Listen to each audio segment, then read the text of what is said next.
La noche que murió mi marido, el director de la funeraria me llamó. «Señora, ¿podría venir ahora? Encontramos algo en su bolsillo que tiene que ver». Entonces agregó: «Por favor, no les diga a sus hijos, estará en peligro». Cuando llegué y vi lo que habían encontrado, me quedé helada. ¿Desde dónde nos estás viendo hoy? Déjanos tu ubicación en los comentarios y dale like y suscríbete al canal. Déjenme contarles cómo llegué a estar parada en una funeraria a las 11 de la noche, viendo algo que cambiaría todo lo que creía saber sobre mi vida. 3 días antes, yo era Carmen Herrera, viuda reciente, madre de 3 hijos adultos, y aparentemente la típica mujer de 58 años que acababa de perder a su esposo después de 32 años de matrimonio. Patricio había muerto de un infarto mientras yo estaba en el mercado comprando ingredientes para hacer sus enchiladas favoritas. Qué ironía, ¿verdad? El hombre vivió décadas fumando como chimenea y murió el día que decidí cocinarle algo especial. Si hubiera sabido lo que me esperaba, le habría hecho un sándwich frío. El funeral había sido exactamente como esperaba, lleno de vecinos que vinieron más por el chisme que por el pésame, mis hijos actuando como si fueran huérfanos abandonados, y yo interpretando el papel de la viuda destrozada. La verdad es que después de 32 años casada con Patricio Herrera, sentía más alivio que dolor, pero eso no se lo iba a decir a nadie. Ana, mi hija mayor, había llorado tanto en el cementerio que pensé que se iba a deshidratar. Miguel, mi hijo del medio, se comportó como todo un caballero ayudando a cargar el ataúd, aunque yo sabía que lo único que cargaba en la cabeza eran números sobre la herencia. Y Sofía, mi bebé de 25 años, se la pasó consolando a todo el mundo, excepto a mí. «Mami, ¿estás bien?», me preguntaba cada 5 minutos, como si la muerte de su padre fuera algo inesperado. Patricio había estado enfermo del corazón los últimos 2 años, pero él se negaba a seguir las indicaciones del médico. «¿Doctores? ¿Qué saben?», decía siempre. Bueno, aparentemente sabían más que él. Esa noche, después del funeral, mientras mis hijos discutían en la sala sobre los arreglos, yo estaba en la cocina lavando platos y pensando que finalmente podría reorganizar la casa a mi gusto. 32 años viendo fútbol, los domingos habían terminado. 32 años de cocinar comidas que no me gustaban habían terminado. 32 años de escuchar sus quejas, sobre todo, habían terminado. El teléfono sonó a las 11:10 de la noche. La pantalla mostraba Funeraria San Miguel, y pensé que era extraño, porque ya habíamos terminado con todos los trámites. «Señora Herrera», dijo don Ricardo, el director, «lamento molestarla tan tarde, pero necesito que venga inmediatamente». «¿Pasó algo con el cuerpo?», pregunté, mientras Ana levantaba la cabeza desde el sofá donde estaba discutiendo con Miguel sobre no sé qué papeles. «No exactamente». Su voz sonaba tensa. «Encontramos algo en el bolsillo del traje de su esposo. Algo que... bueno, es mejor que lo vea usted misma». «¿Qué tipo de cosa?». Hubo una pausa larga. «Señora, ¿puede venir sola? Y por favor, no les diga nada a sus hijos todavía. Cuando vea lo que encontramos, entenderá por qué». El tono de don Ricardo me puso la piel de gallina. En 30 años, dirigiendo esa funeraria, había visto de todo, y nunca lo había escuchado así. «Voy para allá», le dije, y colgué. «¿Quién era mami?», preguntó Sofía. «Nada importante, mi amor. Unos papeles del funeral». Mentir se había vuelto tan natural después de tantos años de matrimonio. Lo que no sabía era que esa noche iba a descubrir que no era la única que había estado mintiendo. Manejar hasta la funeraria en la oscuridad me dio tiempo para pensar. Patricio siempre había sido un hombre de rutinas. El mismo desayuno, el mismo camino al trabajo, la misma ropa interior los miércoles. ¿Qué diablos podía tener en el bolsillo que fuera tan importante? Don Ricardo me estaba esperando en la puerta principal. Su cara, normalmente tranquila y profesional, se veía preocupada. «Carmen, gracias por venir tan rápido», me dijo, y noté que había dejado de llamarme señora Herrera. Eso no era buena señal. Me llevó a su oficina, no hacia donde estaban los cuerpos, y eso me extrañó. En su escritorio había una bolsa plástica transparente con algo adentro. Cuando estábamos preparando a Patricio para el servicio, encontramos esto cosido dentro del forro de su saco, dijo, señalando la bolsa. Adentro había una tarjeta de identificación con la foto de Patricio, pero el nombre decía Pablo Herrera Ruiz, y tenía un sello del gobierno que no reconocí. ¿Qué significa esto?, pregunté, aunque una parte de mí ya estaba empezando a entender que mi esposo no era quien yo creía que era. Carmen. Don Ricardo se inclinó hacia adelante. Esta identificación es del programa de protección a testigos. Su esposo estaba en el programa desde 1991. El mundo se detuvo. El aire se volvió espeso como miel. Todo lo que creía saber sobre mi vida se desmoronó en ese momento. Eso es imposible, susurré. Yo lo conocí en 1985. Nos casamos en 1992. Lo sé, y por eso está usted en peligro. Porque si Patricio estaba protegido, es porque alguien lo quería muerto. Y ahora que él murió... Don Ricardo no terminó la frase. Pero no hacía falta. Ahora yo era el cabo suelto. Salí de esa funeraria con más preguntas que respuestas y una certeza aterradora. El hombre con quien había compartido 32 años de mi vida era un completo extraño. Pero si creían que Carmen Herrera se iba a quedar sentada esperando a que vinieran por ella, estaban muy equivocados. El camino de regreso a casa fue el más largo de mi vida. Cada semáforo me daba tiempo para procesar otra pieza del rompecabezas. Patricio Herrera, mi esposo, padre de mis 3 hijos, el hombre que se quejaba porque dejaba los trastes sucios en el fregadero, había estado viviendo bajo una identidad falsa durante toda nuestra relación. ¿Quién era Pablo Herrera Ruiz? ¿De qué había sido testigo? ¿Y por qué diablos se había casado conmigo si estaba en peligro? Cuando llegué a casa, la sala estaba vacía. Mis hijos finalmente se habían ido, probablemente después de planear cómo dividirse los pocos bienes que Patricio había dejado. Si supieran que tal vez ni siquiera esos bienes eran legales. Fui directamente al closet de Patricio. Si había estado mintiendo durante 30 años, tenía que haber más evidencia. Revisé cada bolsillo, cada caja, cada rincón donde pudiera haber escondido algo. La mayoría de las cosas eran exactamente lo que parecían. Recibos viejos, monedas, bolígrafos que ya no servían. El hombre era un acumulador de basura. Eso no había cambiado. Pero en el último cajón de su cómoda, el que siempre me había dicho que contenía papeles del trabajo y que yo nunca había revisado, encontré algo interesante. Una caja de metal pequeña, del tamaño de una caja de cigarros, escondida debajo de facturas viejas. Adentro había fotografías. Patricio joven, pero no las fotos que yo conocía de nuestros primeros años. Estas eran diferentes. Patricio con traje, saliendo de edificios gubernamentales. Patricio con hombres que se veían como agentes federales. Patricio con una mujer que definitivamente no era yo. La mujer era rubia, elegante, y en las fotos se veía claramente que había algo entre ella y mi esposo. Se tomaban de la mano, se besaban, se abrazaban como una pareja. Las fotos estaban fechadas entre 1989 y 1991, o sea que cuando me conoció en 1985, ya estaba involucrado con esta mujer. Cuando me pidió matrimonio en 1991, todavía estaba con ella. Y cuando nos casamos en 1992, probablemente acababa de terminar esa relación para esconderse conmigo. ¡Qué romántico! Había sido su plan de escape, no el amor de su vida. En el fondo de la caja había algo más. Un papel con una dirección en Guadalajara y un número de teléfono.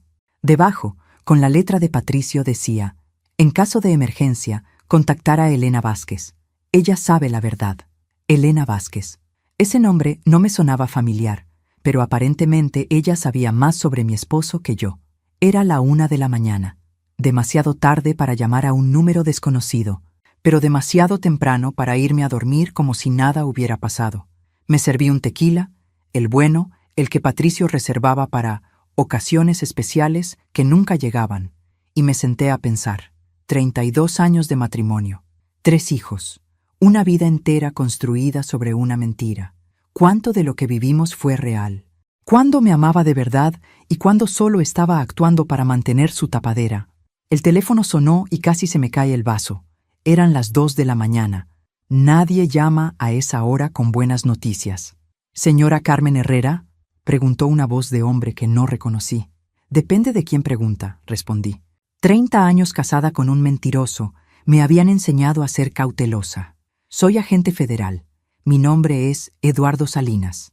Sabemos que usted estuvo en la funeraria esta noche y que don Ricardo le mostró la identificación de su esposo. Mi sangre se congeló. ¿Cómo saben eso? Señora, necesitamos hablar urgentemente. Su vida está en peligro. ¿Puede salir de su casa ahora mismo? No voy a ningún lado con un extraño que me llama de madrugada. Señora Herrera, su esposo era testigo protegido en un caso contra Aurelio Mendoza, el jefe de un cártel en Sinaloa. Mendoza fue liberado ayer por la tarde. Sus primeros movimientos fueron enviar gente a buscar a Pablo Herrera, o como lo conocía usted, Patricio, Aurelio Mendoza. Ese nombre sí lo había escuchado en las noticias. Uno de los narcotraficantes más peligrosos del país. Si mi esposo ya murió, ¿por qué me buscarían a mí? Porque Pablo les dijo algo sobre una información que había guardado como seguro. Algo que los comprometería a todos. Y esa información está en algún lugar de su casa. Miré alrededor de mi sala, la misma sala donde había vivido durante años, sin saber que estaba sentada en una bomba de tiempo. ¿Qué tipo de información? Evidencia de corrupción, nombres de funcionarios que trabajaban para Mendoza, cuentas bancarias, fotografías, todo lo que Pablo recopiló durante los años que trabajó como contador del cártel. Contador del cártel. Mi esposo no era vendedor de seguros como siempre me había dicho. Era contador de narcotraficantes. Agente Salinas, si esto es verdad, ¿por qué no vinieron por esa información antes? ¿Por qué esperaron hasta que Patricio muriera? Hubo una pausa larga. Porque Pablo se aseguró de que la información estuviera protegida de una manera muy específica, algo que requiere su cooperación para acceder a ella. ¿Mi cooperación? Yo no sé nada de esto. Tal vez no conscientemente, pero Pablo era muy inteligente. Si escondió algo tan importante, lo hizo de una manera que solo usted podría encontrar. Colgué el teléfono. No sabía si ese agente Salinas era real o si era alguien trabajando para Mendoza. Pero una cosa estaba clara. Necesitaba encontrar esa información antes que ellos. Regresé al closet de Patricio con nuevos ojos. Si había escondido evidencia contra un cártel, no la habría puesto en un lugar obvio. Patricio era meticuloso, obsesivo con los detalles. ¿Dónde habría escondido algo tan importante que solo yo pudiera encontrarlo? Y entonces recordé algo. Patricio siempre insistía en que yo fuera la única que limpiara su estudio. Es mi espacio personal, decía. Tú sabes cómo me gusta que esté todo. Fui al estudio. Era una habitación pequeña donde Patricio supuestamente trabajaba en las noches, revisando facturas de seguros y haciendo presupuestos familiares. Pero ahora, sabiendo que todo era mentira, veía el espacio de manera diferente. En la pared había un cuadro que siempre me había parecido feo, una pintura de un paisaje de montañas que Patricio había comprado en un mercadillo. Siempre me decía que lo había elegido porque le recordaba a su infancia en Michoacán. Pero Patricio no era de Michoacán. Patricio ni siquiera era Patricio. Levanté el cuadro de la pared. Detrás había una pequeña caja fuerte empotrada que nunca había visto. El tipo de caja fuerte que necesita una combinación de números para abrirse. ¿Qué combinación usaría un hombre que había estado mintiendo durante 30 años? Probé la fecha de nuestro matrimonio. Nada. La fecha de nacimiento de nuestros hijos. Nada. Mi fecha de nacimiento. Nada. Y entonces, porque aparentemente mi vida se había vuelto una telenovela muy mala, probé la fecha de nacimiento que aparecía en esa identificación falsa de Pablo Herrera Ruiz. La caja se abrió. Adentro había documentos, fotografías y una USB con una etiqueta que decía, para Carmen, si estás leyendo esto, ya sabes la verdad. Pero también había algo más. Una nota manuscrita que decía, el agente Salinas trabaja para Mendoza. No confíes en nadie hasta que hables con Elena. Aparentemente, mi esposo muerto sabía más sobre lo que iba a pasar después de su muerte que yo sobre lo que había pasado durante nuestra vida juntos. A las 6 de la mañana ya tenía el plan. No era un gran plan, pero considerando que había descubierto que mi vida entera era una mentira hace apenas unas horas, me parecía bastante razonable. Primero, iba a llamar a Elena Vázquez. Segundo, iba a revisar esa USB. Y tercero, iba a averiguar qué diablos había estado haciendo mi esposo durante los últimos 30 años. Pero antes de hacer cualquier cosa, necesitaba salir de mi casa. Si el agente Salinas trabajaba para Mendoza, probablemente ya tenían gente vigilándome. Miré por la ventana de la sala, y efectivamente, había una camioneta negra estacionada al final de la cuadra que no había estado ahí ayer. Qué sutiles. Que aparentemente los criminales de ahora no habían visto las mismas películas que yo. Llamé a mi hermana Luz María. Carmen, ¿qué haces levantada tan temprano?, me preguntó con voz dormida. Luz, necesito que vengas por mí. Y trae ropa extra. ¿Qué pasó? ¿Estás bien? Estoy perfectamente bien, pero necesito desaparecer por unos días. Te explico después. Luz María llegó en 20 minutos, maldiciendo por lo bajito porque había tenido que levantarse antes del amanecer. Es 2 años menor que yo, pero siempre ha actuado como si fuera mi mamá. Carmen, me tienes muy preocupada. ¿Esto tiene que ver con Patricio? Sí, pero no como te imaginas. Le conté todo. La identificación falsa, la llamada del supuesto agente, la caja fuerte, todo. Cuando terminé, Luz María se había servido 2 tazas de café y se veía como si hubiera envejecido 10 años. ¿Me estás diciendo que mi cuñado era narco? Contador de narcos. Aparentemente hay una diferencia. Carmen, esto es muy peligroso. Deberías llamar a la policía real. ¿Y cómo sé quiénes son policías reales y quiénes trabajan para el cártel? Según la nota de Patricio, hasta los federales están involucrados. Luz María revisó por la ventana. Esa camioneta no estaba ahí cuando llegué. Lo sé, por eso necesitamos irnos ya. Empacamos rápido. Luz María tenía un Tsuru viejo que había comprado hace 10 años y que, según ella, era invisible porque nadie se fijaría en un carro tan común. Tenía razón. Su carro era tan feo que prácticamente se camuflaba solo. Salimos por la puerta trasera, caminamos 3 cuadras hasta donde había estacionado su carro y manejamos hacia el centro de la ciudad. Si alguien nos estaba siguiendo, se perdieron en el tráfico de la mañana. ¿A dónde vamos?, preguntó Luz María. A un café internet. Necesito revisar esa USB y llamar a Elena Vázquez. El café internet estaba lleno de estudiantes universitarios que parecían no haber dormido en días. Perfecto. 2 señoras de mediana edad pasarían completamente desapercibidas. Puse la USB en la computadora y esperé. Lo que apareció en la pantalla era como leer el diario personal de un extraño que resultaba ser mi esposo. Archivos y archivos de información. Transacciones bancarias del cártel de Aurelio Mendoza. Nombres de funcionarios que recibían dinero. Fotografías de entregas de drogas. Grabaciones de audio de conversaciones entre Mendoza y políticos locales.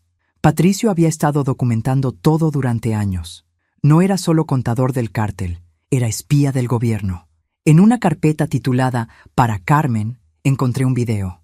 Era Patricio, sentado en su estudio, obviamente grabado hace poco porque se veía enfermo, demacrado. Carmen, si estás viendo esto, significa que finalmente ha pasado lo que siempre temí que pasara. Quiero que sepas que todo lo que hice fue para protegerte a ti y a nuestros hijos. Pausé el video. Incluso muerto, Patricio me estaba dando explicaciones que no había pedido. Continué reproduciéndolo. Cuando te conocí en 1985, ya estaba trabajando como informante para el gobierno. Mi trabajo era infiltrarme en las finanzas del cártel de Mendoza y recopilar evidencia. El programa de protección a testigos era mi salida cuando tuviera suficiente información.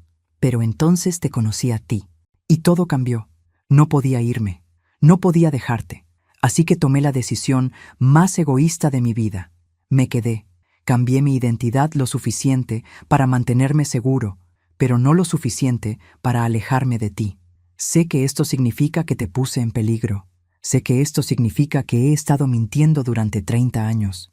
Pero también sé que estos fueron los 30 años más felices de mi vida, y no me arrepiento. Tuve que pausar el video otra vez porque se me estaban llenando los ojos de lágrimas, y estar triste por un esposo mentiroso en un café internet lleno de estudiantes no era exactamente el look que estaba buscando. La información en esta USB es suficiente para destruir la organización de Mendoza y a todos sus contactos en el gobierno, pero también es suficiente para que te maten si la encuentran. Por eso la escondí de una manera que solo tú pudieras acceder a ella. Elena Vázquez es mi contacto en el gobierno. Ella puede ayudarte a entregar esta información de manera segura.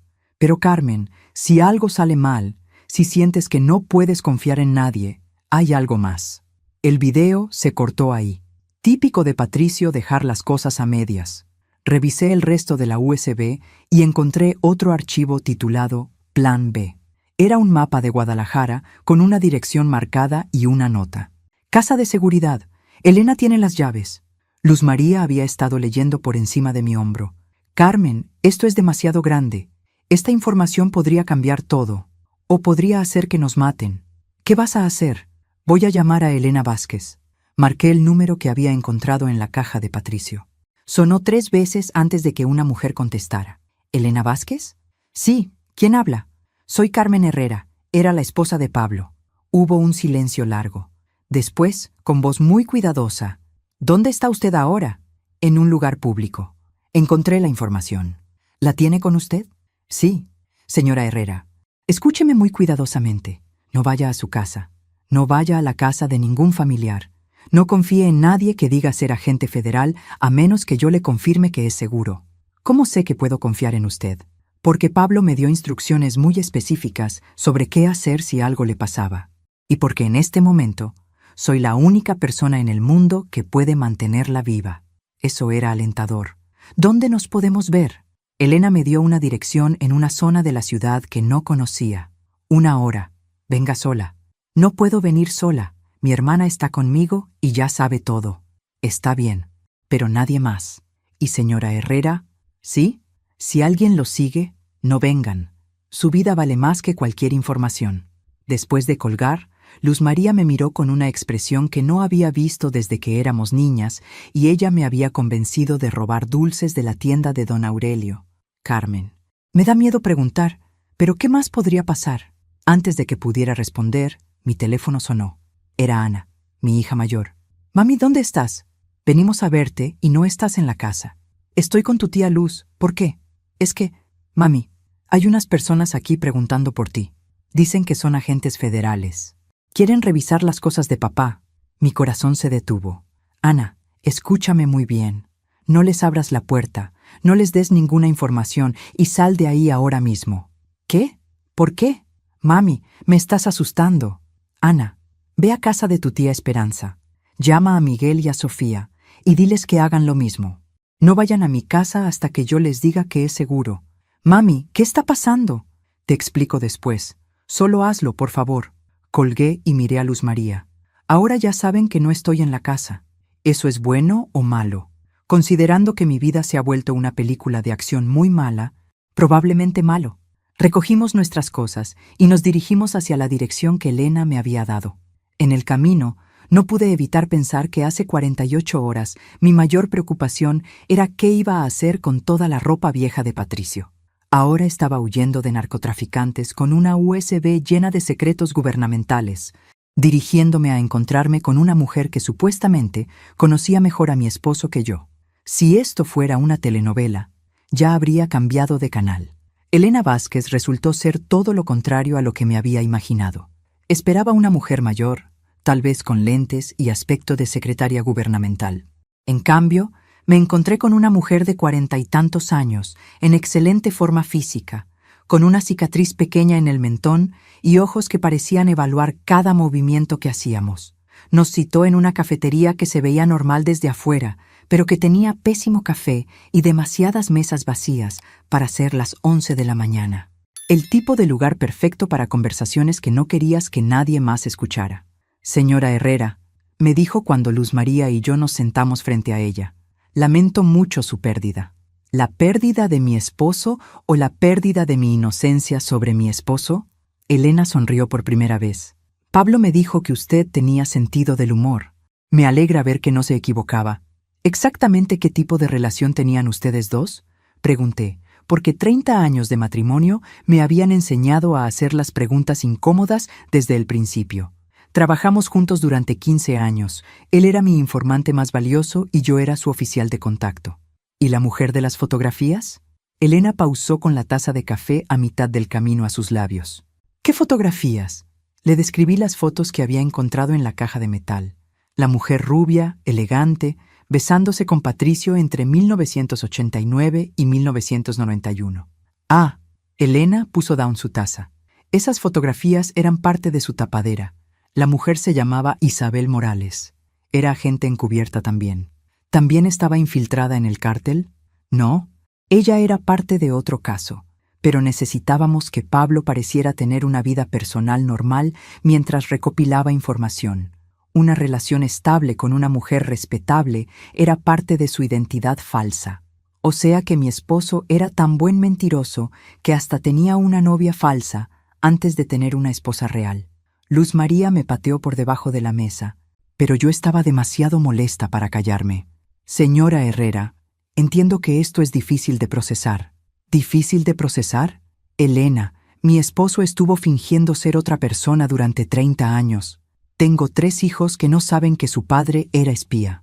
Hay narcotraficantes buscándome porque aparentemente tengo información que puede destruir un cártel entero. Y usted me dice que su relación con esa mujer también era falsa. ¿Qué parte de mi vida no fue una mentira? Elena se inclinó hacia adelante. Los sentimientos de Pablo hacia usted nunca fueron falsos. Esa parte sí era real. ¿Cómo puedo saber eso? Porque cuando terminó el caso con Isabel, Pablo podría haberse ido a cualquier parte del país con una identidad completamente nueva. Pero se quedó aquí. Se quedó porque había conocido a una mujer llamada Carmen que vendía flores en el mercado y que lo hacía reír por primera vez en años. Luz María hizo un sonido como de «¡Au!», pero yo no estaba lista para el momento sentimental. Si se quedó aquí por mí, ¿por qué siguió recopilando información sobre el cártel?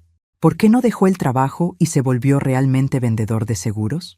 Porque Aurelio Mendoza siguió creciendo. Su organización se volvió más peligrosa, más corrupta, más violenta. Pablo sabía que la única manera de proteger a su familia era asegurándose de que Mendoza fuera capturado con evidencia suficiente para mantenerlo en prisión para siempre. Pero Mendoza salió de la prisión. Sí, ayer, después de 10 años encerrado, sus abogados encontraron una manera de invalidar parte de la evidencia que Pablo había recopilado. Elena sacó una tablet de su bolso y me mostró una fotografía. Era un hombre de unos 60 años, calvo, con ojos que se veían completamente vacíos de cualquier humanidad. Este es Aurelio Mendoza, y esta es la razón por la que Pablo siguió arriesgando su vida durante años para conseguir evidencia suficiente para destruirlo. ¿Qué tiene de especial? Mendoza no es solo narcotraficante. Su organización también se dedica al tráfico de personas, especialmente niños. La información que Pablo recopiló no solo puede destruir la red de drogas, sino también desmantelar una de las operaciones de tráfico infantil más grandes del país. Luz María se puso pálida. Yo sentí como si me hubieran golpeado en el estómago. Por eso Pablo no podía parar, continuó Elena. Cada día que Mendoza siguiera libre era otro día en que más niños desaparecían. ¿Y ahora qué? Patricio está muerto, Mendoza está libre, y yo tengo una USB que aparentemente puede salvación o matar a muchas personas. Ahora necesitamos actuar rápido. La información que usted tiene es suficiente para volver a arrestar a Mendoza y a toda su red, pero tenemos que entregarla de la manera correcta. ¿Cuál es la manera correcta? Elena miró alrededor de la cafetería antes de responder. Tenemos que llevarla directamente al fiscal general en Ciudad de México. No podemos confiar en nadie local porque no sabemos quiénes están comprometidos. ¿Cuándo? Hoy. Esta tarde. Mi teléfono sonó. Era Miguel, mi hijo. Mami, ¿dónde estás? Ana nos dijo que había gente buscándote en la casa. Estoy bien, mi amor. Estoy con tu tía Luz. Mami, necesito contarte algo. Ayer, antes del funeral, un hombre vino a mi trabajo preguntando por papá. Dijo que habían sido socios en el pasado y que necesitaba contactar a la familia. Mi sangre se congeló. ¿Qué tipo de socios? De negocios. Dijo que papá le debía dinero de una inversión. Me dio su tarjeta y me pidió tu dirección. Miguel, ¿le diste mi dirección? Sí. ¿Hice mal? Elena me estaba haciendo señas para que colgara, pero necesitaba saber más. Miguel, ¿cómo se llamaba ese hombre? Se llamaba... Espérate, aquí tengo su tarjeta. Aurelio Mendoza, es director de una empresa de inversiones. Colgué el teléfono. Elena ya estaba guardando la tablet en su bolso. Necesitamos irnos. Ahora. ¿Por qué? ¿Qué pasó? Mendoza ya contactó a su hijo, ya sabe dónde vive usted, ya sabe cómo llegar a sus hijos. Luz María se levantó tan rápido que tiró su silla. Carmen, tenemos que avisar a los niños. Ya es tarde para eso, dijo Elena mientras salíamos de la cafetería. Si Mendoza quiere presionar a Carmen para que le entregue la información, usar a sus hijos como leverage es exactamente lo que haría. En el estacionamiento, Elena abrió su carro, un sedán negro que parecía salido de una película de espías. Suban. Vamos por sus hijos antes de que sea tarde. ¿A dónde los llevamos? Elena arrancó el motor. A la casa de seguridad que Pablo preparó para esta situación exacta. Mientras manejábamos hacia la casa de la tía Esperanza, donde mis hijos supuestamente estaban refugiándose, no pude evitar pensar que Patricio había planeado todo esto. Incluso su muerte había sido parte de un plan más grande para proteger a su familia. El problema era que aparentemente no había planeado para que yo fuera tan testaruda. Porque una cosa estaba muy clara.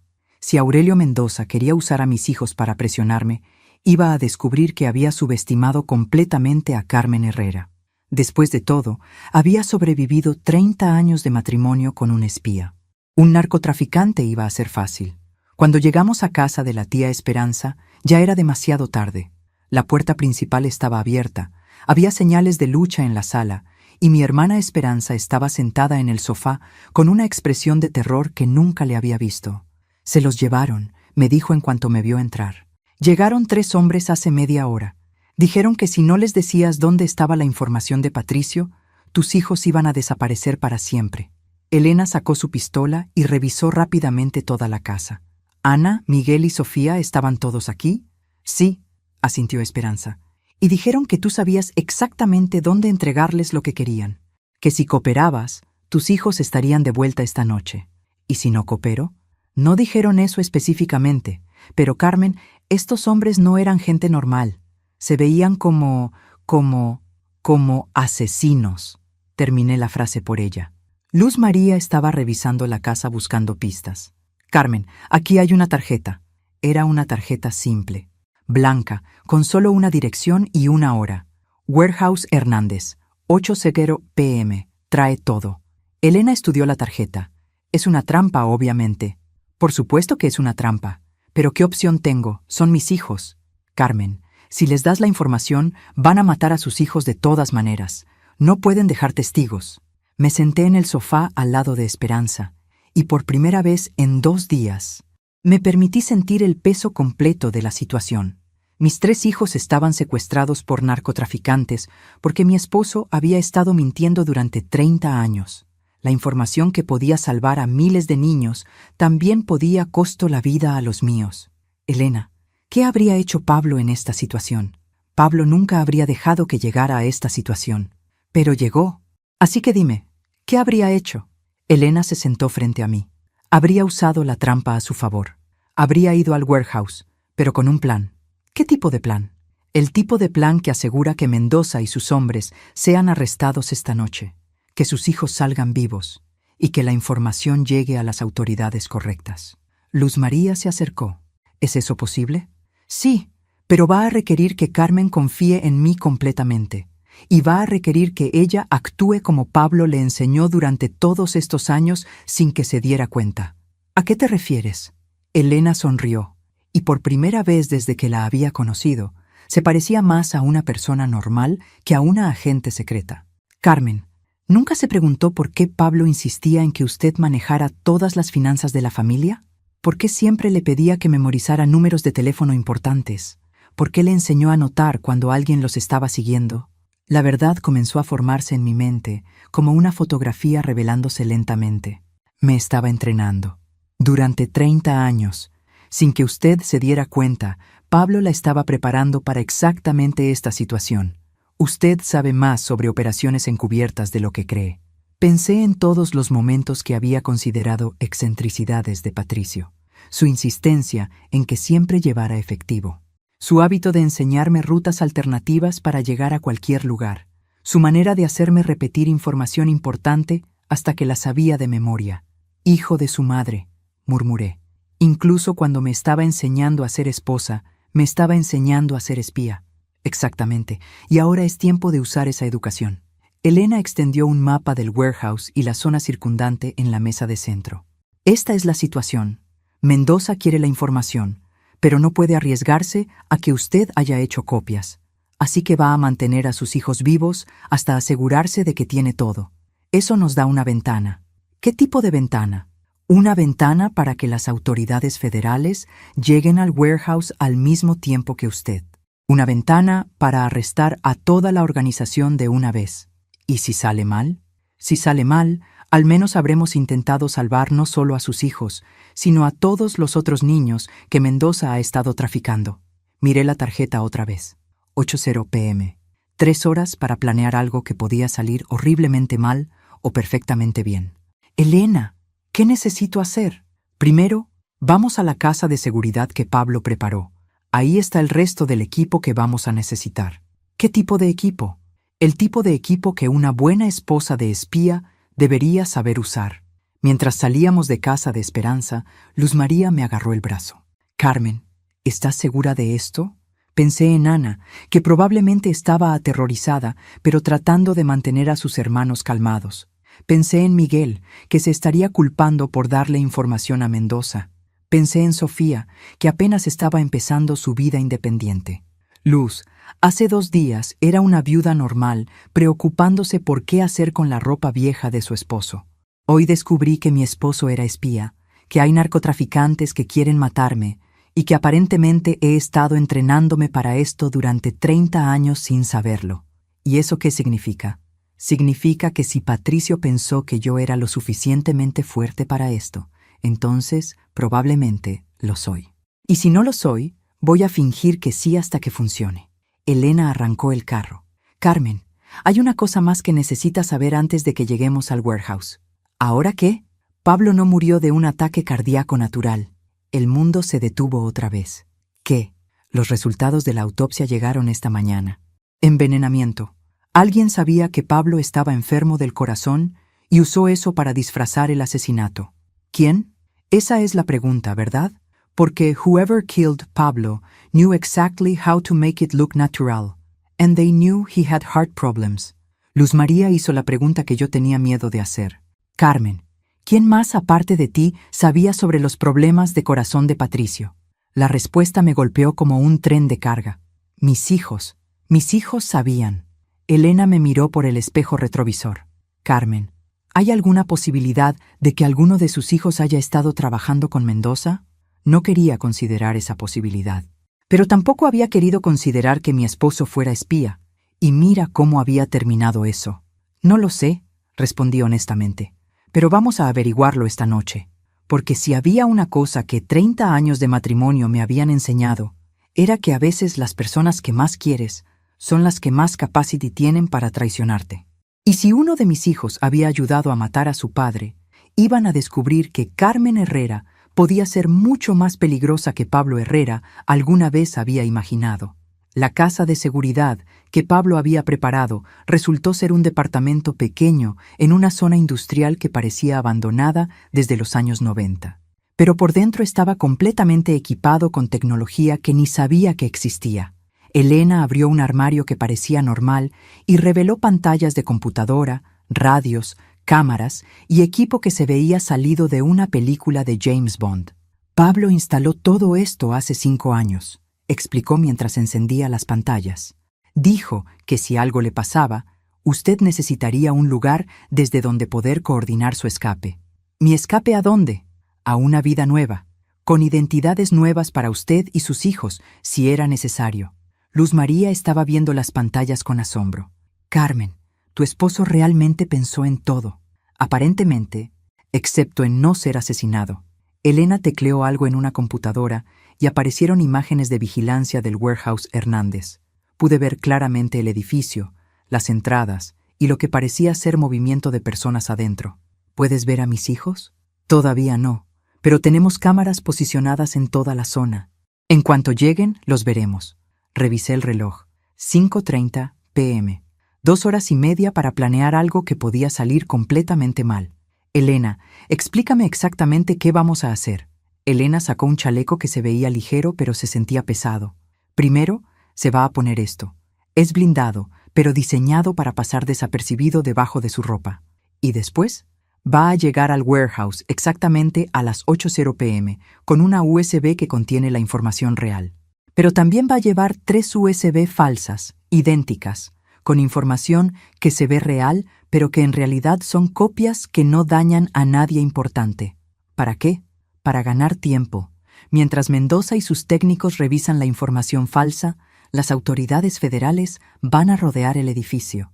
Elena me mostró un dispositivo pequeño que parecía un reloj. Esto transmite su ubicación y audio en tiempo real.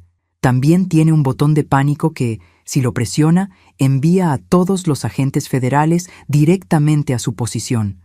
¿Y si deciden matarme antes de revisar las USB? No lo harán. Mendoza es demasiado inteligente. Sabe que si Pablo escondió esta información durante años, probablemente hay medidas de seguridad. Va a querer estar seguro de que tiene todo antes de eliminar a los testigos. Luz María se acercó. ¿Qué pasa conmigo? No me vas a dejar aquí esperando. De hecho, dijo Elena, usted va a ser crucial para el plan. ¿Yo? ¿Cómo? Elena le mostró otro dispositivo. Va a estar en un auto estacionado a 3 cuadras del warehouse, monitoreando todo a través de este equipo. Si algo sale mal, usted es quien va a contactar a los refuerzos. ¿Qué pasa si las cosas van realmente mal? Pregunté. Elena me miró directamente a los ojos. Carmen, hay algo más que necesita saber sobre Pablo y sobre usted. ¿Ahora qué? Pablo no solo la estaba entrenando para sobrevivir, la estaba entrenando para tomar control. ¿Qué significa eso? Elena tecleó algo más y aparecieron documentos en la pantalla. Pablo estableció cuentas bancarias en su nombre, propiedades a su nombre, contactos en el gobierno que solo responden a usted. Si algo le pasaba a él, usted no solo iba a heredar su trabajo como informante, iba a heredar toda su red. El aire se sintió denso. ¿Me estás diciendo que Pablo quería que yo me convirtiera en espía? Le estoy diciendo que Pablo sabía que usted era mejor espía natural que él, y que si algo salía mal, usted sería la única persona en la que podía confiar para terminar su trabajo. Luz María se sentó pesadamente en una silla. Carmen, ¿te das cuenta de lo que esto significa? Significa que mi esposo me convirtió en espía sin mi permiso durante 30 años. No, dijo Elena. Significa que reconoció que usted ya tenía el instinto, la inteligencia y la fuerza para ser espía. Solo le dio las herramientas. Pensé en todos los momentos durante nuestro matrimonio donde había sentido que Patricio me estaba evaluando. Todas las situaciones que había manejado de manera que él parecía aprobar. Todas las decisiones que había tomado que lo habían sorprendido positivamente. Hijo de su madre, murmuré otra vez. No me estaba entrenando para ser su esposa. Me estaba entrenando para ser su reemplazo. Exactamente. Mi teléfono sonó. Número desconocido. Conteste, dijo Elena, pero active este botón para que podamos grabar la llamada. ¿Carmen Herrera? Sí. Habla Aurelio Mendoza. Creo que tenemos cosas importantes que discutir. Su voz era exactamente lo que había esperado. Calmada, controlada, con un acento que había sido refinado por años de dinero sucio. ¿Dónde están mis hijos? Están perfectamente bien por ahora. ¿Tiene usted lo que necesito? Tengo lo que Pablo recopiló sobre usted. Todo. Excelente. Entonces no habrá problemas para hacer un intercambio simple. Sus hijos por la información. ¿Cómo sé que están vivos? Hubo una pausa. Después escuché la voz de Ana. Mami, estamos bien, pero tienes que hacer lo que él dice. Se cortó la llamada. Elena inmediatamente comenzó a rastrear de dónde había venido la señal. La llamada se originó desde el warehouse. Están ahí. ¿Cómo suena Ana?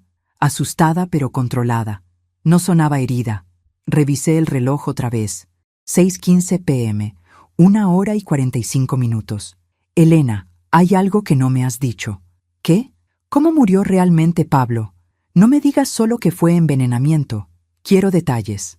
Elena vaciló. ¿Estás segura de que quieres saber? Estoy segura. Fue digitalis, un derivado de una planta que, en dosis pequeñas, es medicina para el corazón. En dosis grandes, causa paro cardíaco. Quien lo hizo sabía exactamente cuánto usar para que pareciera que su condición cardíaca lo mató. ¿Y quién tendría acceso a esa información médica? Miembros de la familia. Cualquiera que tuviera acceso a sus expedientes médicos o sus medicamentos. El peso de esa realidad se asentó en mi estómago como una piedra. Uno de mis hijos había matado a su padre.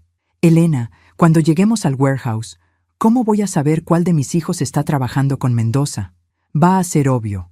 Quien quiera que sea, se posicionará de manera diferente. Sabrá cosas que no debería saber. Estará menos asustado que los otros. ¿Y después qué hago? Lo que Pablo sabía que podría hacer. Actuar como la madre que ama a sus hijos, mientras mentalmente anota todo lo que necesita recordar después. A las 7:00 p.m. estaba completamente equipada. Chaleco blindado debajo de una blusa normal. El reloj transmisor.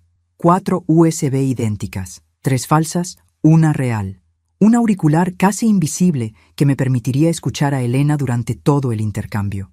«Carmen», me dijo Elena antes de salir, «recuerde, usted no es la víctima en esta situación. Usted es la operativa que finalmente va a terminar un trabajo que comenzó hace 15 años. ¿Y si fallo? No va a fallar». Pablo pasó 30 años asegurándose de eso. Cuando salí del departamento seguro hacia lo que podía ser la última noche de mi vida, no pude evitar pensar que Patricio había planeado incluso esto. Había predicho que algún día yo tendría que terminar lo que él había empezado. El hijo de su madre había sido más inteligente de lo que jamás le había dado crédito. Ahora solo tenía que estar a la altura de sus expectativas y salvar a mis hijos en el proceso. El Warehouse Hernández era exactamente el tipo de lugar donde esperarías que pasaran cosas malas. Edificio industrial abandonado, ventanas rotas, grafiti en las paredes y la sensación general de que la civilización había decidido ignorar completamente esta zona de la ciudad. Llegué exactamente a las 8:00 p.m., como una persona responsable que llega puntual a su propia posible muerte. Había 2 hombres afuera del edificio, obviamente guardias. Cuando me acerqué, uno de ellos me revisó buscando armas mientras el otro hablaba por radio. «Está aquí», escuché que decía. Me escoltaron adentro.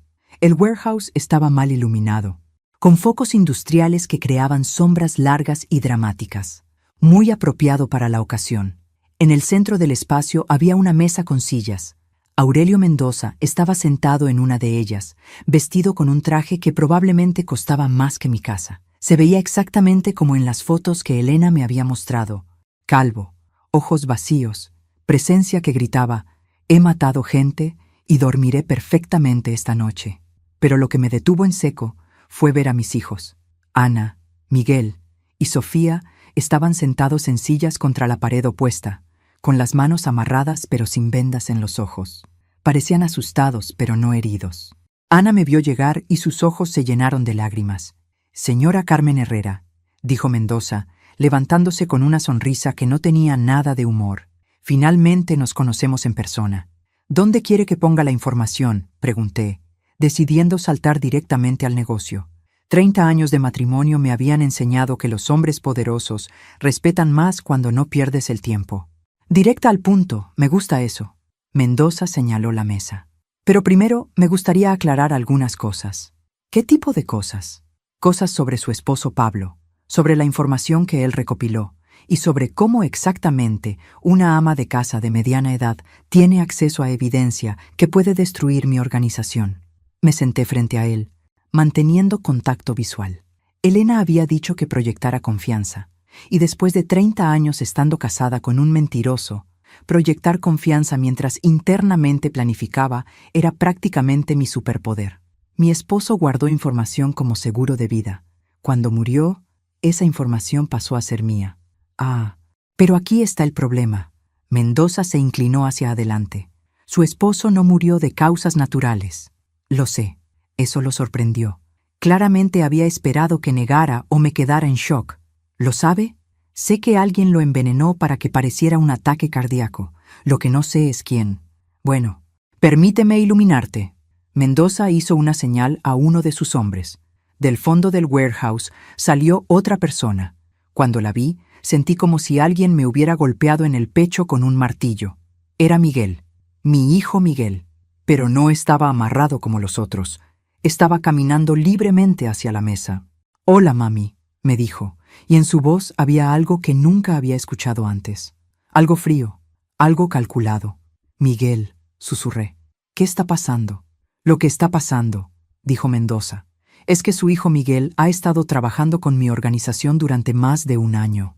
El mundo comenzó a girar. «¿1 año? Díselo, Miguel». Miguel se sentó al lado de Mendoza como si fuera perfectamente natural. Mami, me metí en algunos problemas, deudas de juego, grandes. El señor Mendoza me ofreció una manera de pagarlas. ¿Matando a tu padre? Papá nos iba a hacer matar a todos eventualmente. No entiendes el tipo de gente contra la que estaba trabajando. Yo estaba protegiendo a la familia. Ana y Sofía estaban mirándonos con horror. Claramente, ellas se estaban enterando de la traición de Miguel al mismo tiempo que yo. «Miguel», dije, manteniendo mi voz firme, «tu padre pasó años protegiendo a esta familia. ¿Cómo pudiste...?» «Papá pasó años mintiéndole a esta familia», Miguel me interrumpió. «¿Sabes lo que es crecer con un padre que nunca está realmente presente? Que siempre está observando, siempre evaluando, siempre tratando cada conversación como si fuera la última?» La voz de Elena llegó a través de mi auricular. «Carmen, manténgalo hablando. Necesitamos que confiese todo para el registro». «Miguel, ¿cómo supiste sobre la digitalis? He estado manejando los medicamentos de papá durante meses. Cuando sus problemas de corazón empeoraron, comencé a investigar todo lo que estaba tomando. No fue difícil descubrir qué funcionaría». Mendoza se veía complacido. «Miguel es muy meticuloso, como su padre, en realidad». «¿Y qué pasa ahora?», pregunté. «Ahora me das toda la información que Pablo recopiló. La información real, no copias. A cambio, dejo vivir a Ana y Sofía». «¿Y qué pasa con Miguel y conmigo?». Mendoza sonrió esa sonrisa vacía otra vez. «Miguel ha demostrado su lealtad. Seguirá trabajando para mí. En cuanto a usted, bueno, sabe demasiado para dejarla vivir, obviamente». Ana comenzó a llorar. Sofía estaba mirando a Miguel como si nunca lo hubiera visto antes. «Miguel», susurró Sofía, «¿cómo pudiste hacerle esto a nuestra familia?». Por primera vez desde que había aparecido, Miguel se veía incómodo. «Sofía, tú no entiendes. Entiendo que mataste a nuestro padre y ahora vas a dejar que maten a nuestra madre. No es tan simple. En realidad», dije, levantándome lentamente, «es muy simple». Todos me miraron. Miguel eligió el dinero sobre la familia. Eligió sus propios problemas sobre la seguridad de todos los demás. Y ahora va a vivir con esas decisiones. Metí la mano en mi bolso y saqué las 4 USB, colocándolas en la mesa. «Aquí está la información. Toda». Mendoza hizo una señal a uno de sus técnicos, quien inmediatamente conectó la primera USB a una laptop. «Esto tomará unos minutos verificar», dijo Mendoza. «Espero por el bien de sus hijas que esté completa». A través de mi auricular, Elena susurró. «Carmen, los agentes federales están en posición alrededor del edificio. Cuando le dé la señal, tírese al suelo». Pero no estaba lista para que esto terminara todavía. Tenía una pregunta más para mi hijo. «Miguel, ¿algo de esto fue real? ¿Las cenas familiares, las fiestas, las veces que me dijiste que me amabas?» Miguel apartó la mirada. «Por supuesto que fue real, mami. Pero lo real no paga deudas a gente que rompe piernas». «No», dije, «pero lo real tampoco envenena a su propio padre». Fue entonces cuando se apagaron las luces. La oscuridad completa duró exactamente 3 segundos. Después, focos industriales de alta potencia iluminaron todo el warehouse desde afuera, y una voz amplificada llenó el espacio. «Esta es la Policía Federal. El edificio está rodeado. Salgan con las manos arriba». En esos primeros momentos de confusión, varias cosas pasaron al mismo tiempo. Los hombres de Mendoza sacaron sus armas. Ana y Sofía gritaron. Miguel se lanzó detrás de la mesa como si hubiera sido entrenado para esto. Y yo hice exactamente lo que Elena me había enseñado. Me tiré al suelo y presioné el botón de pánico en mi reloj 3 veces. «¡Maten a las niñas!», gritó Mendoza. Pero el hombre que se movió hacia Ana y Sofía nunca llegó. La puerta lateral del warehouse explotó hacia adentro y agentes federales con equipo táctico entraron corriendo. Lo que siguió fue como ver una película de acción, excepto que las balas volando sobre mi cabeza eran muy reales y muy ruidosas. Me arrastré hacia donde mis hijas estaban amarradas, manteniéndome agachada para evitar los disparos. Ana estaba tratando de desatar las cuerdas de Sofía con los dientes, ya que sus propias manos estaban amarradas. «¡Mami!», gritó Ana cuando me vio. «¿Estás bien?». «Estoy bien, quédense agachadas».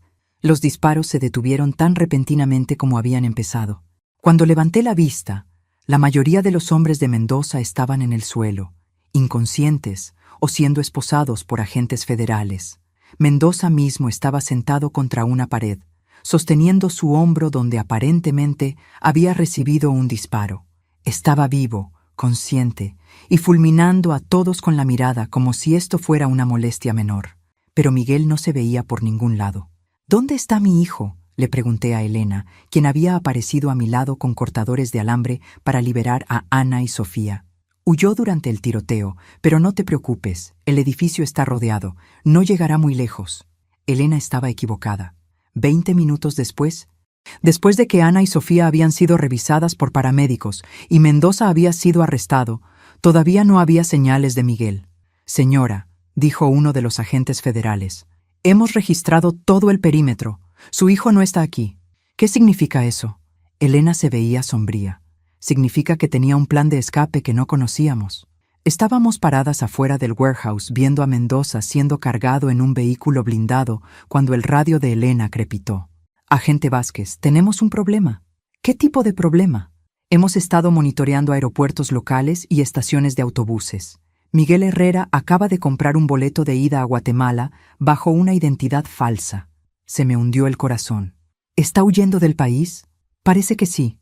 Ana y Sofía estaban paradas conmigo, ambas todavía en shock por descubrir que su hermano había matado a su padre. «Mami», dijo Sofía en voz baja, «¿alguna vez vamos a ver a Miguel otra vez?». Pensé en esa pregunta. Miguel había elegido la avaricia sobre la familia, la violencia sobre la honestidad, el escape sobre la responsabilidad. Había matado a su propio padre y había estado dispuesto a dejar que su madre y hermanas murieran para cubrir sus crímenes. «No lo sé, mi amor, y honestamente, no estoy segura de que quiera». Elena se acercó con una tablet. «Carmen, hay algo más que necesita ver». En la pantalla había video de seguridad desde adentro del warehouse, tomado durante la redada. Mostraba a Miguel durante esos momentos cuando se apagaron las luces, antes de que los agentes federales irrumpieran. En el video, Miguel no estaba tratando de escapar. Estaba alcanzando algo escondido debajo de la mesa donde Mendoza había estado sentado. «¿Qué estaba buscando?», pregunté. Elena amplió el video. «Un detonador». «¿Un detonador para qué?». «Encontramos explosivos plantados por todo el warehouse. Si Miguel hubiera alcanzado ese detonador, habría matado a todos en el edificio, incluyendo a su propia madre y hermanas». El alcance completo de la traición de mi hijo me golpeó como un golpe físico. No solo había estado dispuesto a dejar que Mendoza nos matara, había estado preparado para matarnos él mismo si las cosas salían mal. «¿Cuánto tiempo había estado planeando esto?», pregunté. «Basándonos en lo que encontramos en su apartamento, al menos 6 meses. Esta no era una decisión reciente. Carmen, era un plan a largo plazo para eliminar a su familia y heredar todo».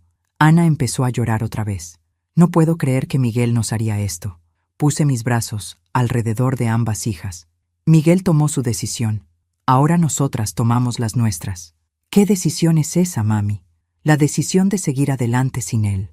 La decisión de ser una familia que se protege mutuamente en lugar de destruirse». Elena me entregó un sobre. «Carmen, hay una cosa más que Pablo le dejó. Me instruyó que le diera esto solo después de que esta noche terminara». Adentro había una carta escrita a mano por Patricio.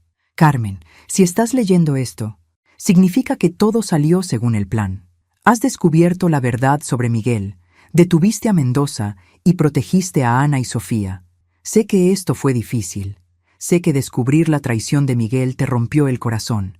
Pero también sé que eres lo suficientemente fuerte para reconstruirte de esto, igual que has sido lo suficientemente fuerte para todo lo demás. Cuida a nuestras hijas. Te van a necesitar ahora más que nunca. Y recuerda, nunca fuiste solo mi esposa. Siempre fuiste mi compañera. Con amor siempre, Pablo». Parada afuera de ese warehouse, abrazando a mis 2 hijas sobrevivientes, leyendo palabras de mi esposo muerto que de alguna manera había predicho toda esta pesadilla, sentí algo que no había esperado. Alivio. No alivio de que hubiera terminado, sino alivio de que finalmente sabía la verdad sobre todos en mi vida. Las mentiras habían terminado. Los secretos habían sido revelados. Las traiciones habían sido expuestas. De ahora en adelante, todo lo que pasara pasaría con completa honestidad. Y después de 30 años viviendo con mentiras, eso se sentía como la victoria más grande de todas. pero mientras caminábamos hacia el auto de Elena para ir a casa, no podía librarme de la sensación de que la historia de Miguel no había terminado. Los hombres como él no simplemente desaparecen silenciosamente hacia nuevas vidas. Regresan, usualmente cuando menos lo esperas, usualmente cuando quieren algo más. Solo esperaba estar lista para él cuando lo hiciera. 3 meses después del warehouse, cuando pensé que lo peor había terminado, Miguel regresó. No físicamente, económicamente. Estaba revisando mi estado de cuenta del banco en la cocina cuando noté algo extraño. Transacciones que no reconocía. Retiros de cuentas que no sabía que existían. Transferencias a números de cuenta en el extranjero. «Ana», le grité a mi hija mayor, que estaba en la sala viendo televisión con Sofía. «¿Vienes acá un momento?» Ana había estado viviendo conmigo desde la noche del warehouse. Sofía también. Ninguna de las dos se sentía segura viviendo sola después de descubrir lo que su hermano había sido capaz de hacer. «¿Qué pasa, mami? Mira esto». Le mostré los extractos bancarios. «¿Has visto estas transacciones antes?» Ana revisó los papeles con el tipo de atención que usaba cuando revisaba contratos en su trabajo como contadora. Después de unos minutos, levantó la vista con una expresión preocupada. «Mami, estas transacciones, algunas están fechadas antes de que papá muriera. ¿Qué significa eso?»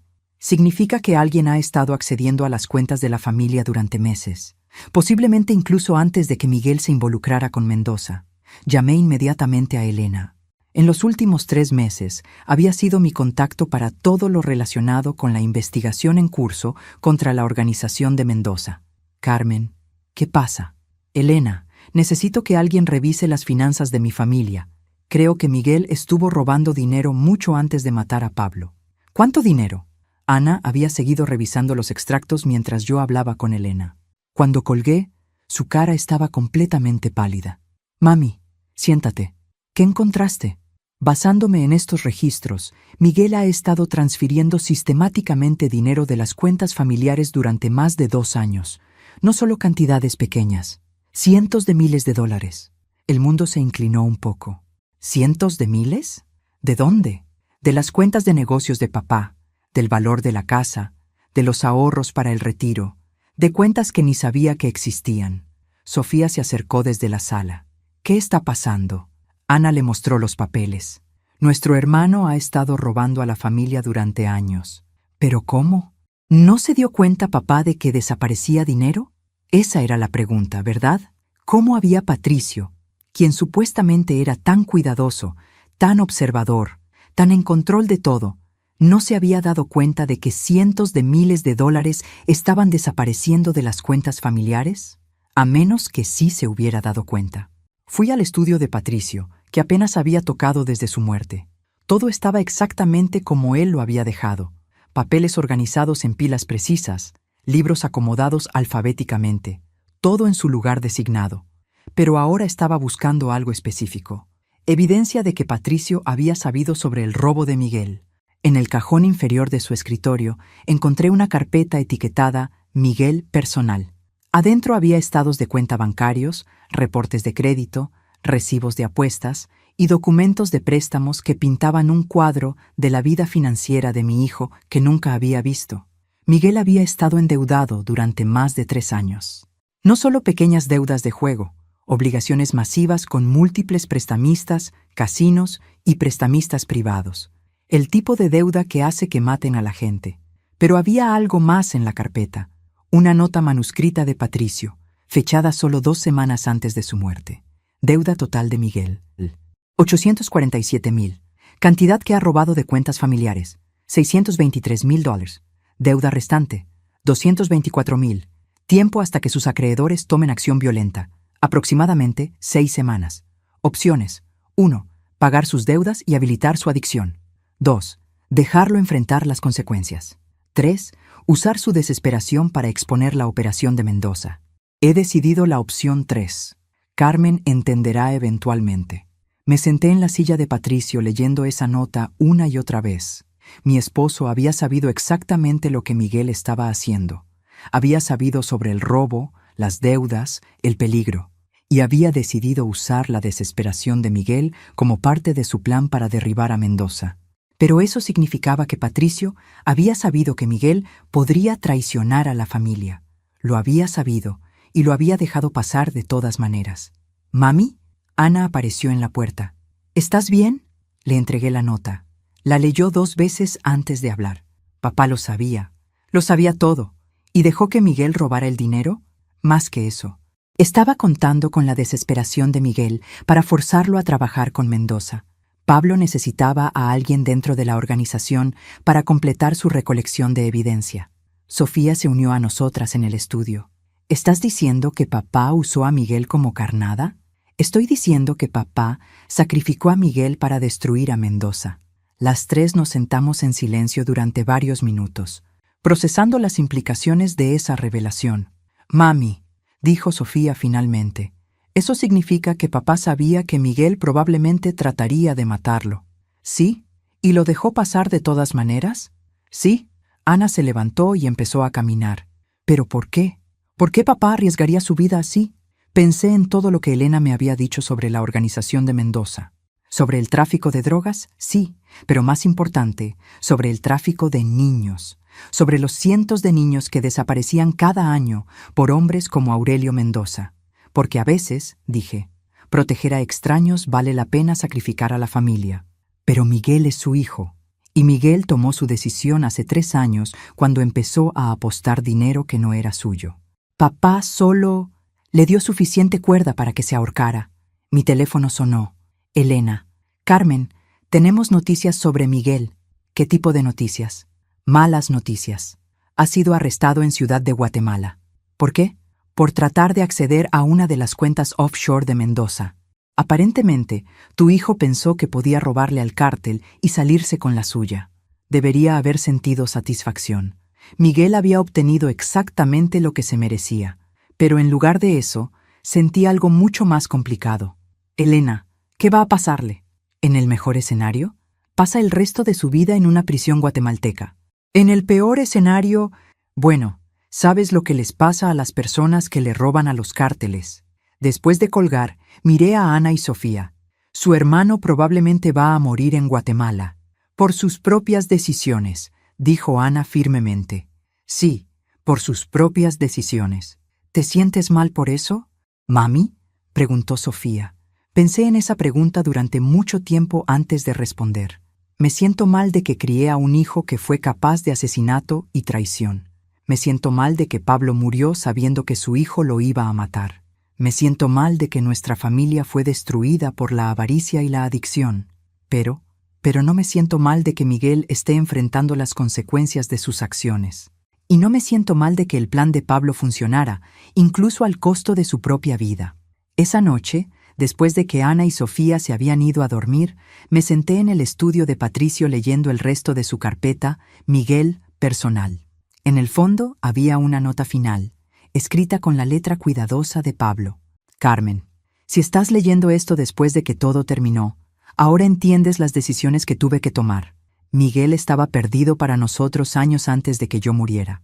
La pregunta era si dejar que destruyera solo a nuestra familia o usar su destrucción para salvar cientos de otras familias. Elegí salvar a los extraños. La historia decidirá si eso estuvo bien o mal, pero sé que tú habrías tomado la misma decisión. Eres más fuerte de lo que sabes, eres mejor de lo que sabes, y eras la única persona en la que podía confiar para terminar lo que empecé. Gracias por ser digna de esa confianza. Con amor siempre, Pablo. Sentada sola en la oscuridad, leyendo las palabras finales de mi esposo muerto, finalmente entendí la verdad completa sobre mi matrimonio. Pablo no había sido solo un espía que por casualidad se enamoró. Había sido un espía que me había elegido específicamente porque reconoció algo en mí que yo no había reconocido en mí misma. Había visto que yo era capaz de tomar las decisiones difíciles, capaz de sacrificar la felicidad personal por el bien mayor, capaz de ser exactamente el tipo de persona que el mundo necesitaba que fuera. Durante 30 años había pensado que estaba aprendiendo a ser su esposa. Resultó que había estado aprendiendo a ser su reemplazo, y ahora, finalmente, estaba lista para el trabajo. 6 meses después de la muerte de Miguel en una prisión guatemalteca, llegó el momento de enfrentar la revelación final que Pablo había planeado para mí. Elena vino a la casa un martes por la mañana con una expresión que no había visto desde la noche del warehouse. Carmen, hay algo más que Pablo quería que supiera, algo que solo se suponía que descubriera después de que todo lo demás terminara. ¿Ahora que Elena? ¿Resulta que tengo más hijos secretos que trabajan para el cártel? No, es algo sobre Pablo mismo, algo sobre por qué realmente se quedó aquí 30 años. Me sirvió café mientras Elena organizaba documentos en la mesa de la cocina. Ana y Sofía se unieron a nosotras, porque después de todo lo que habíamos pasado, ya no teníamos secretos en esta familia. Carmen, ¿recuerda cuando le dije que Pablo podría haberse ido a cualquier parte del país con una identidad nueva después del caso de Isabel Morales? Sí, le mentí. Parcialmente. ¿Cómo? Elena abrió una carpeta y sacó fotografías que no había visto antes. Pablo joven, pero estas fotos eran diferentes a las que había encontrado en casa. Estas mostraban a Pablo en lo que obviamente eran reuniones oficiales del gobierno. Pablo no era solo un informante, Carmen. Era un agente federal de carrera. Había estado trabajando en operaciones encubiertas durante 15 años antes de conocerla. El aire se volvió denso. ¿15 años? Pablo se graduó de la Academia Federal a los 22 años. Su asignación siempre fueron operaciones encubiertas de largo plazo.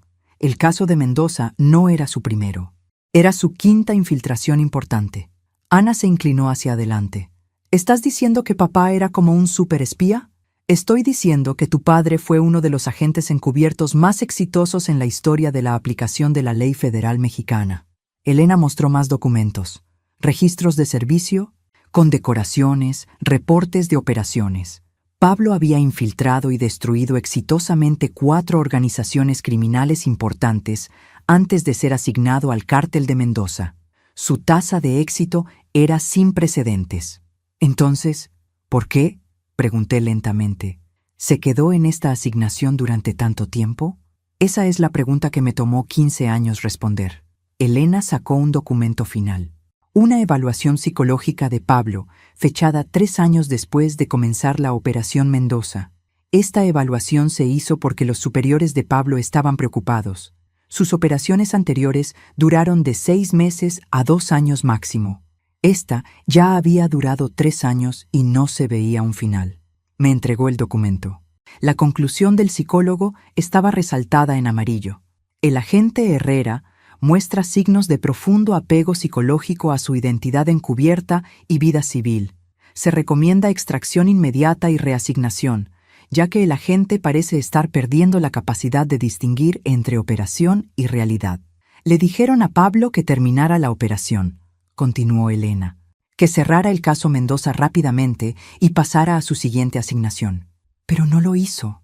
No, se negó, y cuando sus superiores lo presionaron, presentó su renuncia del servicio federal. Las piezas comenzaron a encajar. Eligió quedarse por mí. No solo por usted, Carmen, por la vida que había construido con usted, porque por primera vez en su vida adulta estaba experimentando lo que se sentía ser una persona real en lugar de solo interpretar un personaje. Sofía estaba leyendo por encima de mi hombro. Pero si ya no era agente federal, ¿por qué siguió recolectando evidencia contra Mendoza? ¿Por qué?, dijo Elena. Pablo se dio cuenta de que sus superiores estaban dispuestos a dejar que Mendoza operara indefinidamente mientras no recibieran presión política para cerrarlo. El tráfico de niños, la corrupción, la violencia, nada de eso era suficiente para hacer que priorizaran derribar la organización. Así que papá decidió hacerlo él mismo, concluyó Ana. Exactamente. Durante 15 años, Pablo trabajó solo para construir un caso contra Mendoza que fuera tan completo, tan abrumador, que ninguna cantidad de corrupción o influencia política pudiera prevenir una condena. Pensé en mi esposo durante esos años. Su atención obsesiva a los detalles, su insistencia en controlar cada aspecto de nuestra seguridad, su constante estado de alerta que yo había atribuido a ansiedad, pero ahora me daba cuenta de que era paranoia profesional. Elena, ¿qué pasó con la pensión federal de Pablo? ¿Sus beneficios? ¿Su reconocimiento oficial por el trabajo que hizo? Desaparecidos. Cuando renunció, perdió todo. Oficialmente, Pablo Herrera nunca existió como agente federal. Y todos esos años pensé que vendía seguros. Estaba dirigiendo una operación de una persona para destruir una de las organizaciones criminales más peligrosas de las Américas. Elena se levantó. Carmen, hay una cosa más. Algo que Pablo me pidió específicamente que le diera hoy. Me entregó un sobre que era más grueso que los otros habían sido. Adentro había números de cuentas bancarias, escrituras de propiedades, información de contacto para funcionarios gubernamentales en 3 países y una carta que empezaba con: Mi querida Carmen, si estás leyendo esto, entonces todo ha salido según el plan y estás lista para aprender sobre tu verdadera herencia. La carta continuaba por 3 páginas, detallando cómo Pablo había pasado 15 años no solo construyendo un caso contra Mendoza, sino construyendo toda una red de recursos para continuar su trabajo. Casas seguras en 5 países, cuentas financieras conteniendo más de $2 millones en fondos confiscados de operaciones criminales, contactos en agencias gubernamentales que podían proporcionar protección y apoyo, y una lista de 12 otras organizaciones criminales que necesitaban ser investigadas y destruidas. Pablo creó toda una agencia de una persona para luchar contra el crimen organizado, dije después de leer la carta 2 veces, y la diseñó específicamente para que usted la heredara y operara. Ana y Sofía me estaban mirando con expresiones que nunca había visto antes, una mezcla de asombro, miedo y orgullo. «Mami», dijo Sofía cuidadosamente, «¿vas a hacerlo?» Miré alrededor de mi mesa de cocina a las 3 mujeres que se habían convertido en mi familia completa. Elena, quien representaba el mundo del que Pablo había venido. Ana y Sofía, quienes representaban el mundo que Pablo había querido proteger. Hace 6 meses, era una viuda que no sabía que su esposo había estado viviendo una doble vida. Hoy, aparentemente me están pidiendo que me convierta en algún tipo de vigilante internacional. «¿Qué te dice eso?», preguntó Elena. Pensé en todo lo que había pasado. La muerte de Pablo, la traición de Miguel, la confrontación del warehouse, la evidencia que habíamos recopilado, la justicia que se había servido. Pensé en los niños que nunca serían traficados porque la red de Mendoza había sido destruida. Las familias que nunca serían destrozadas por drogas y violencia porque habíamos eliminado una fuente importante. Pensé en las 12 organizaciones en la lista de Pablo y todas las personas inocentes a las que estaban lastimando mientras operaban libremente. Me dice, dije finalmente, que Pablo pasó 30 años entrenándome para este trabajo porque sabía que yo era el tipo de persona que no podía alejarse de gente que necesitaba ayuda. Me levanté y caminé hacia la ventana. Afuera, la vida continuaba normalmente. Gente yendo al trabajo, niños caminando a la escuela, familias viviendo vidas pacíficas porque tenían el lujo de no saber sobre los monstruos que operaban en las sombras. «Elena», dije sin voltearme, «¿qué exactamente involucraría este trabajo?» Investigación, coordinación con agencias de aplicación de la ley, ocasionalmente operaciones como la del warehouse. ¿Ana y Sofía estarían seguras? Pablo diseñó la red específicamente para asegurar protección familiar. Tendrías recursos que la mayoría de las agencias gubernamentales no tienen. Me volví hacia mis hijas. ¿Qué piensan? Ana no vaciló. Creo que papá pasó su vida luchando contra gente malvada y murió porque uno de sus propios hijos eligió el mal sobre la familia. Si puedes continuar su trabajo y salvar a otras familias de pasar por lo que pasamos nosotras, entonces deberías hacerlo. Sofía se tomó más tiempo para responder. Mami, creo que has estado luchando toda tu vida. Luchaste para construir una familia. Luchaste para protegernos cuando descubriste la verdad sobre Miguel. Luchaste para sobrevivir todo lo que pasó con Mendoza. Tal vez es hora de luchar por algo más grande. Me senté de vuelta en la mesa y miré la lista de Pablo de 12 organizaciones criminales. Cárteles, redes de tráfico humano, redes de corrupción, operaciones de lavado de dinero. 12 grupos de personas que se ganaban la vida destruyendo las vidas de otras personas. 12 rompecabezas que necesitaban resolverse. 12 batallas que necesitaban pelearse. 12 oportunidades de honrar la memoria de Pablo, terminando el trabajo que había empezado. Elena, dije, ¿cuándo empezamos? Elena sonrió por primera vez desde que la había conocido. Carmen, empezamos el día que Pablo la conoció en ese mercado hace 30 años. Todo desde entonces ha sido solo preparación. Tomé la carta de Pablo una vez más y leí el párrafo final. Carmen, nunca fuiste solo mi esposa, mi compañera o mi reemplazo. Siempre fuiste la persona que yo debería haber sido. Siempre fuiste la heroína en esta historia. Solo te ayudé a descubrir eso sobre ti misma. Ahora ve a salvar el mundo.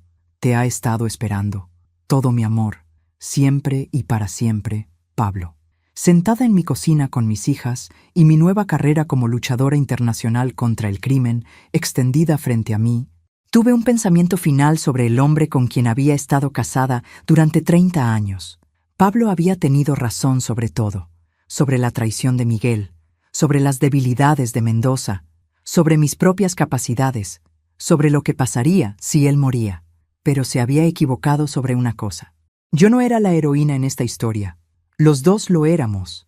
Solo nos turnábamos, y ahora era mi turno otra vez. 3 meses después, estaba parada en un warehouse en Sao Paulo, Brasil, viendo a agentes federales arrestar al liderazgo de una organización de tráfico infantil que había estado operando durante 8 años. Ana estaba coordinando con autoridades desde mi cuartel general en Ciudad de México. Sofía estaba manejando nuestros recursos financieros desde una ubicación segura en Miami. Y Elena estaba parada a mi lado, igual que había estado al lado de Pablo durante todos esos años. Una menos, dijo mientras veíamos los arrestos. 11 por ir. Pensé en Pablo, quien había dado su vida para proteger niños que nunca conoció. Pensé en Miguel, quien había dado su vida por dinero que nunca lo hizo feliz. Y pensé en la decisión que Pablo siempre había sabido que yo tomaría cuando llegara el momento. 11 por ir, estuve de acuerdo. Después de todo, Carmen Herrera tenía trabajo que hacer. El mundo no se iba a salvar solo.